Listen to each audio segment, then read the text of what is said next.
جی بھائی جو ہے میرا ایک سوال تھا، میں پڑھ رہا تھا کتاب التوحید جو ہے میں پڑھ رہا تھا، تو اس میں لکھا تھا کہ جو ہے ایک حدیث ہے کہ اللہ کے نبی صلی اللہ علیہ وسلم کے پاس ایک دیہاتی ہے، اس نے یہ کہا کہ جو آپ چاہیں اور اللہ چاہے۔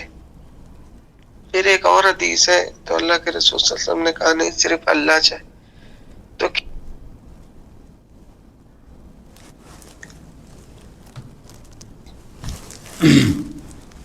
سائل کا سوال ہے کہ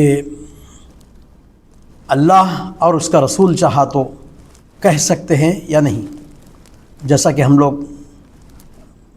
روزمرہ کے کاموں میں کہتے ہیں نا، اللہ اور اس کا رسول چاہا تو ہوگا، اکثر لوگ کہتے ہیں۔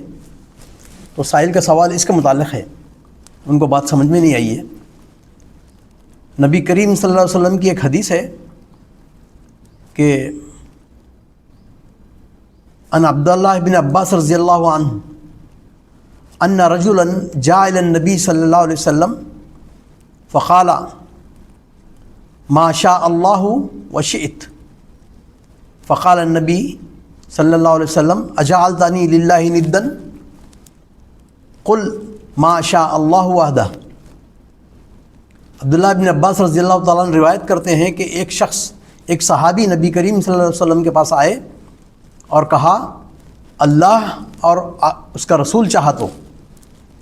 آپ نے اس صحابی کو کہا کیا تم نے مجھے اللہ کے برابر قرار دے دیا؟ اجعلتنی للہ ندن، کیا تم نے مجھے اللہ کا شریک بنا لیا؟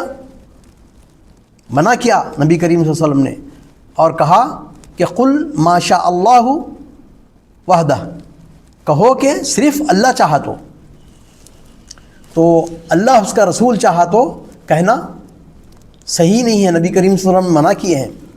اب رہا مسئلہ ایک دوسری چیز کا، جب نبی کریم صلی اللہ علیہ وسلم صحابہ سے پوچھتے کسی شرعی امور کے اندر، مسائل کے اندر، تو صحابہ نے جواب دیا تھا اللہ و رسولہ عالم، اللہ اور اس کے رسول جانتے ہیں۔ تو اس میں تضاد ہو رہا ہے۔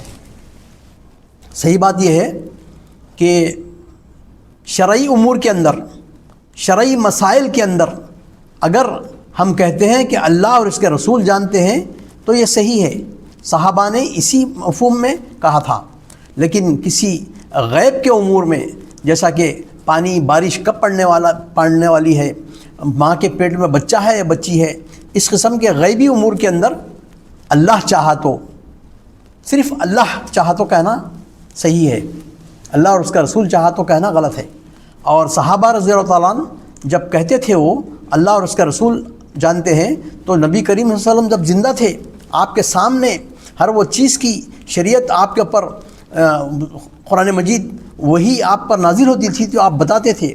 تو اس مفہوم میں صحابہ کہا کرتے تھے کہ اللہ اور اس کے رسول جانتے ہیں شرعی مسائل کے امور میں، لیکن غیب کے امور میں صحابہ رضی اللہ عنہ ایسا نہیں کہتے تھے، تو ہمیں منع کیا گیا ہے۔